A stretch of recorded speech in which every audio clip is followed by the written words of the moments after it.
Hello and welcome back to On Air with Dr. Pete. I'm your host, Dr. Pete Economo, and I'm excited to bring you another episode. And thank you for being here and tuning in. And I know many of us, at least here on the East Coast, we are transitioning back to school because for our guest from the West Coast and producer on the West Coast, they've already started. But we are just getting ready for that. Another school year, all these possibilities of new beginnings and lots of mixed emotions. And so whether your kids are just starting their educational journey and you drop them off at college or whatever is going on in your life, they're both exciting and nerve-wracking. I've been in education for a long time, as you know, at the college level as a professor, but college has definitely changed from when I was first dropped off. And so I think Shannon and I will probably talk about that at some point because it is different. And so she and I have had definitely a different experience, and I'm thrilled to welcome Shannon Brady to the show, who is the founder of the CollegeMIND and director of academic and college counseling at Brady College Counseling, an expert in all things college admissions. She was a student athlete at Loyola University, Maryland, before getting and receiving her Bachelor of Arts in Psychology. So I'm not actually a psych major. It was just my doctoral level. But anyway, Shannon, we'll jump in. Welcome to the show. Yeah, thank you. Thank you for having me. Looking forward to chatting all things college, like you said, and the landscape and all of the changes that are on the way and have been happening. So, yeah. Absolutely. And I can't wait to learn about this initiative for CollegeMIND, which is a testament to your dedication to revolutionizing college counseling and empowering students. Tell me about, let's just start with that. What is that? Sure. Yeah. So just a quick minute on me. I have basically always been in college admissions on some level in my career. I started at Fordham University as a career planning counselor while I was getting my master's there, and then moved on to a large public school in New Jersey where I was the college and career counselor for 5 years, and have been out on the West Coast since 2008 and have been doing independent college counseling here since then. And so the one-on-one college counseling piece has always been kind of my bread and butter and what people need. It is such a, it's not black and white, it's a lot of gray. So I've always just enjoyed working with families one-on-one, and, rewind or fast forward, whatever, however you look at it, in kind of like 2020, a little before that, I realized that there's a need for people to understand the process, and the one-on-one counseling is great for people that can afford it. But the course that I created with the CollegeMIND was to basically kind of bridge the gap between maybe what they're not getting in a school setting or what they're not able to afford in a private setting. And so the course was designed to basically fit the needs of any type of student looking to pursue maybe higher education or just figure out how to do high school. So that is it for student and parents, or who's it more geared towards? Yeah, I love the idea of, of course, giving the autonomy with the student to take it, but I do think it really is helpful to, there's short videos, parents can sit there and, they have access to looking and watching as well. It's an app ultimately too, so they can watch it on their phone. So I would say, it's probably a good, have your student do it, but the parents watching at least then know what their kids are listening to. And then there's a call to action after every video. So there's something that they can talk about, work on. So the idea is, it's hard, right? Holding a high school kid accountable to do something. Not easy. Not easy. So it is for, I would say, maybe having a parent figure that's helping them, or someone that wouldn't hurt to keep them on track. So what sport did you play? I was a lacrosse player. I probably would have guessed that. Oh yeah. Well, I don't know. I'm a sports psychologist, and so I could usually you could usually nail. I mean, it's a little harder because this is virtual. So if okay. But yeah, so lacrosse, okay. Yeah, lacrosse was my main sport, I would say. I now am a tennis player, very fierce tennis player. I love that. No. Not pickleball yet? Yeah. Or is that in the West Coast as much as it is here in the East? It's not. It's fun, but it's not. Tennis is my thing for now. So yeah, we'll keep it. This could be another episode, but with Serena and the GLP-1s and kind of coming out. And, it's an interesting. It is. Yeah, sorry, I have cat tail in the background here. I love animal tails. Animals are. I typically enjoy them better than humans, even though I work Yeah, with humans. this So, one, this one is my favorite. So if you, oh, she might even pop up let and her say come hi. in. So What's her name, just so yeah, we can give her a shout out? this is Franny. Hey, Franny, welcome to the show, Franny. Yeah, Franny, she's if very. only Franny could go to college. I Shannon, so know. tell me this: what Yeah, was Boogie Down Bronx? Fordham. I think people don't realize, and yeah. Ford. It's so awesome because that's such a beautiful campus. Oh, And it's so pretty. it Yeah, really I is so know. pretty, and like in the middle of Yeah. the Bronx. Who would think? I know, I know. It's hard to get people to go look at a school when you say, unfortunately, when you say the Bronx, like people just wouldn't think that Yeah. there's this like, diamond there. It's So, totally a diamond in the rough. I was telling you yeah. before we recorded that my Zen teacher is a Jesuit, so he lives there. So Oh, the retired Jesuit Murray Weigel is right up front there at the gate.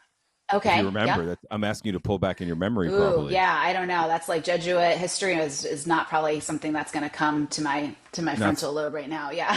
not so easily, but yeah, that they live there. And so, Wow. was it college admissions or like other life things that brought you to the West Coast? I'm curious about that.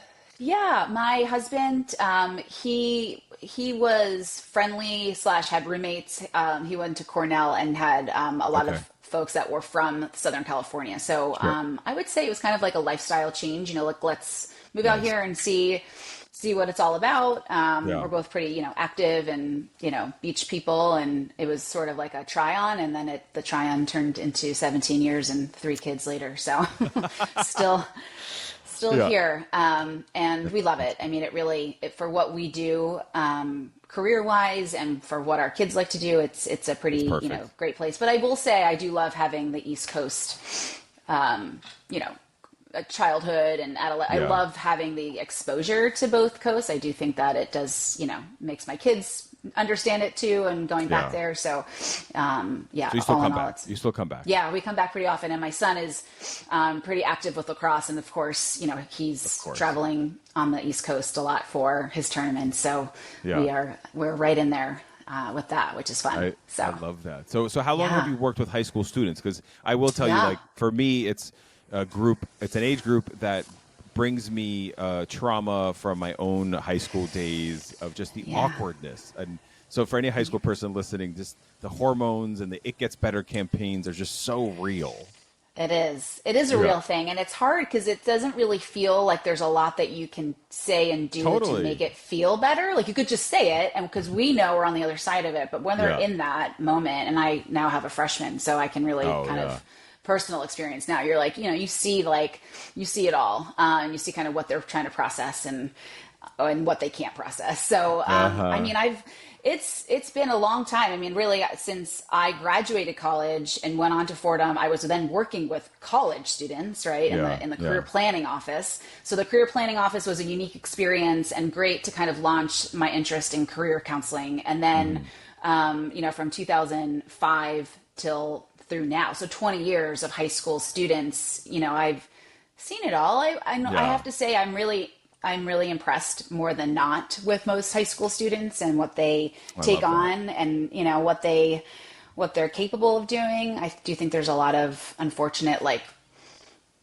I guess what's the right way to say, like they're doing so much and they're trying to just be the best version of themselves, especially in the Yeah. college admission process, and it doesn't necessarily result in what they want. And No. that to Yeah. me, as like doing this, is really hard to just watch a kid Yeah. just succeed, but ultimately not get that end result. Well, how So many parents are like, when you say that, they're going to be like, God, yes, I have that feeling so much. I find it's the thing, uh, playgrounds have the rubber mats, so when you fall, you don't really get hurt anymore. yeah, It's so to hear that, it's like, yeah.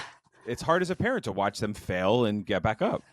That's true. Well, that's a good way to look at it, right? Because they are kind of like, oftentimes it's the parent saying like, this, by getting into this school, it's going to show success, and if you Right. don't, then you've failed. But ultimately, it's giving them an understanding of this process, that there's so many amazing colleges out there, that where you go is not who you'll be and what you'll become, Yes. right? You are really, it is all inside, no matter where you go, as far as finding that place that's really going to bring out who you really are, and what you're capable of becoming. So yeah, I Mm. think it's, letting it, I mean, inevitably there is so much failure, not failure, Yeah. undesired, like the end result is, I would say, Outcomes. Yeah. yeah, the outcomes are not the way they used to be. Like when we would Yeah. go to school, 15, 20 years ago, 30 years ago, you applied to two or three, maybe, maybe three or six, like that was normal. You probably got into most of them. Maybe you didn't get into one or two, but you had like three or four to choose from. I mean, now you're looking at the same 20 schools, everybody's applying to those same 20 schools. And it truly is like, I have students that still to this day are like, I'm going to apply to these 18 schools. And I'm like, that is just not a great idea. Yeah. But so then colleges by default are now becoming confused and they're concerned with their yield. So they're denying, because they're not sure if you're really going to say yes and they want you to say yes. So they'd rather say no to you and be guaranteed that a student didn't say no back. So it's what's so crazy. I love that you just said it like that because it's all relative, and I just can't help what keeps coming to mind for me is this whole thing with like Felicity Huffman and Lori Loughlin with the admissions scandal, Varsity Blues. Like, so I wonder how has that impacted your college mind at all? When that happened, I think it was something that we all sort of knew was probably, we all knew that things like that were happening, maybe not on like such a raw level when that really came out. I hate to say like, kind of the entitled ness of admissions. And I don't know. It's like people just think that they can pay their way through things. I've never been that kind of counselor to think that like, by putting, if you have your name on a building, that's one thing, but like the side door, back door, I mean, if that's so important to, who is that really important to? Is that important to the parents more than the kid?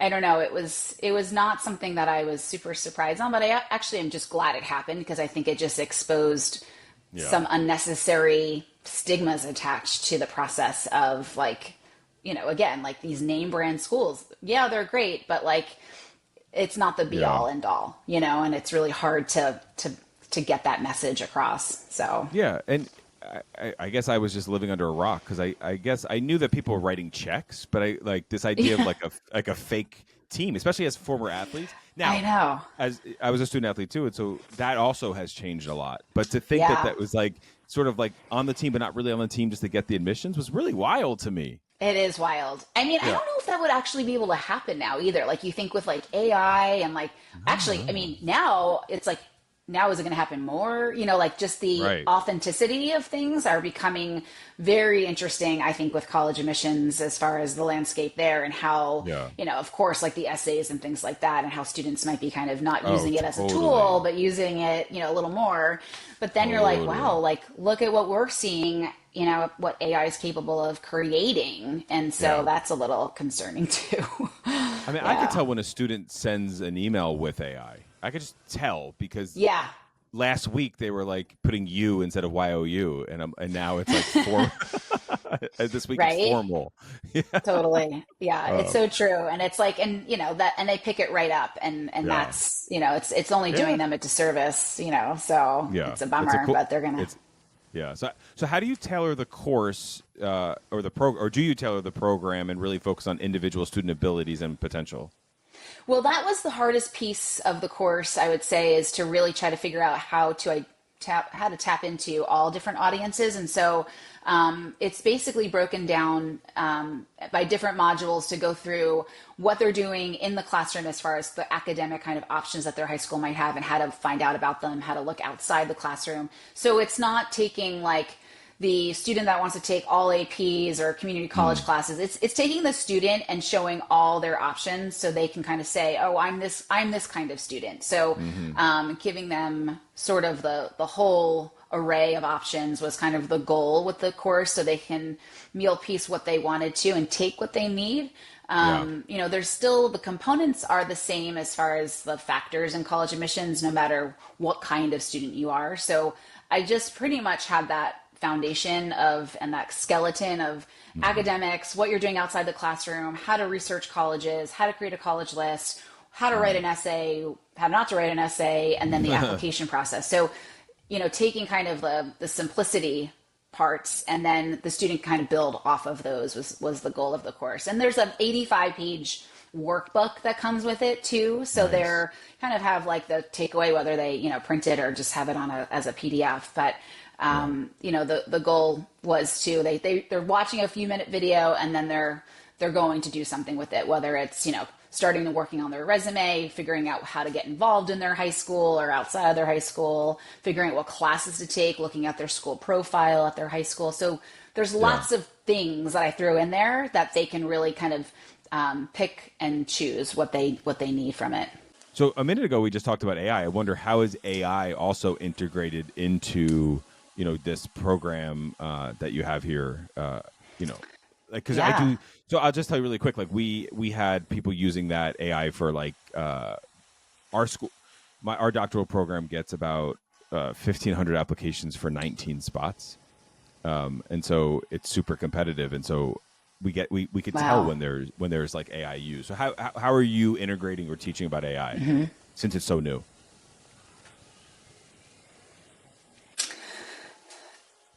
Yeah, well, I think AI, just to answer the question on the course itself, there's nothing in the course material about AI because it was created in like 2021, 2022.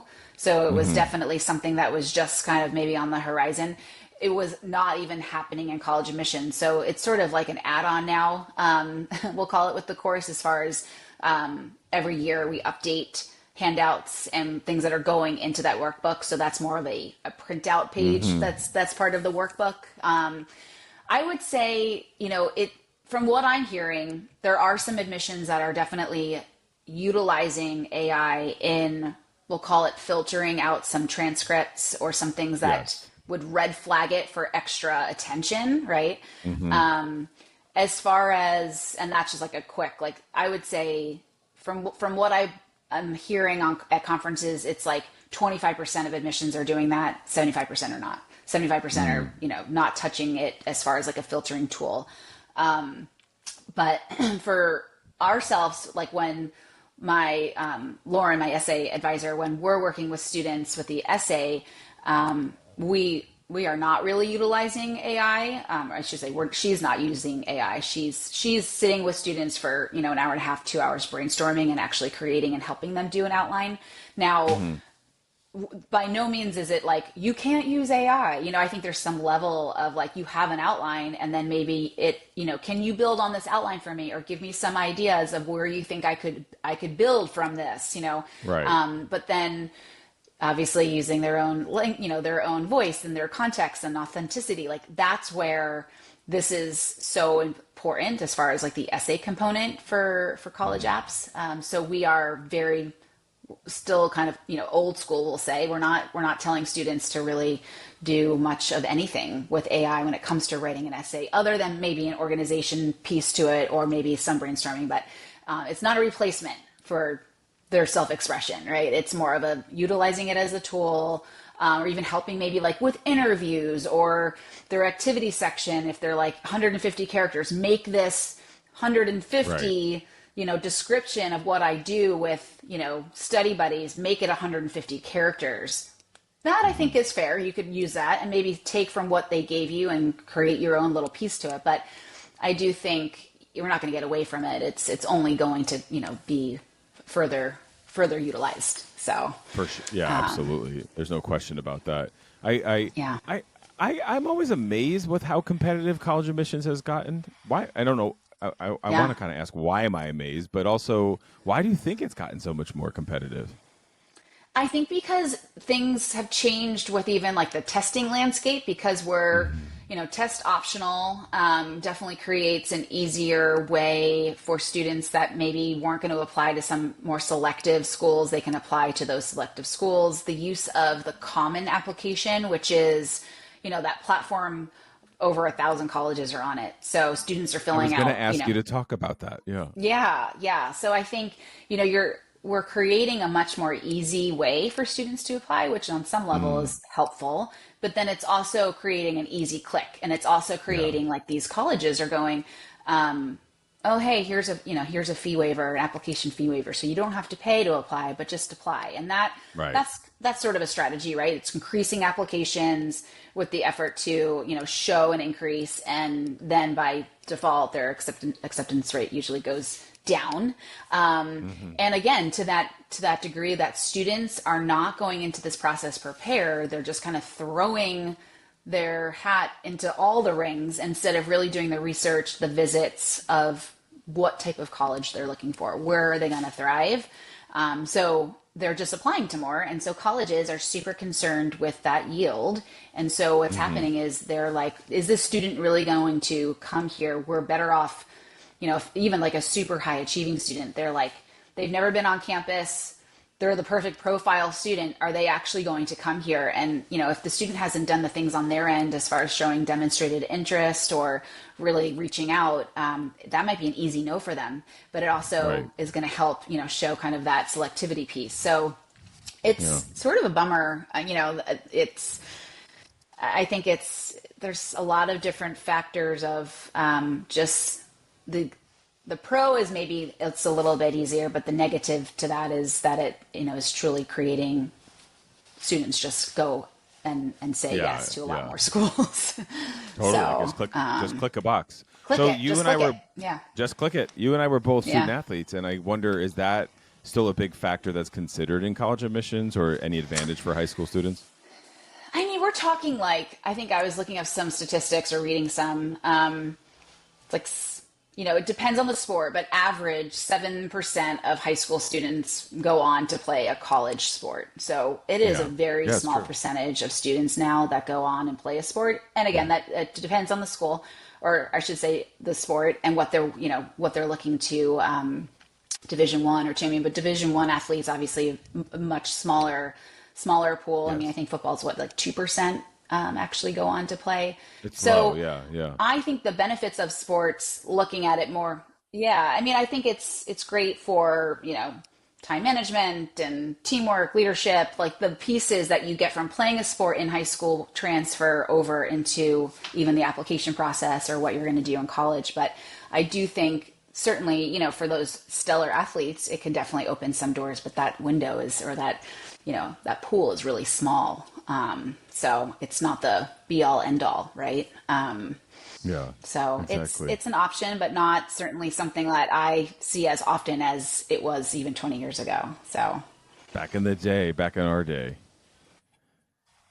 Yeah, totally. All right. Well, look, this was really, really great. I appreciate you being here, Shannon. It was I know there's a lot more, but we're going to have links to the College Mind and all these things in the show notes. And I really appreciate you.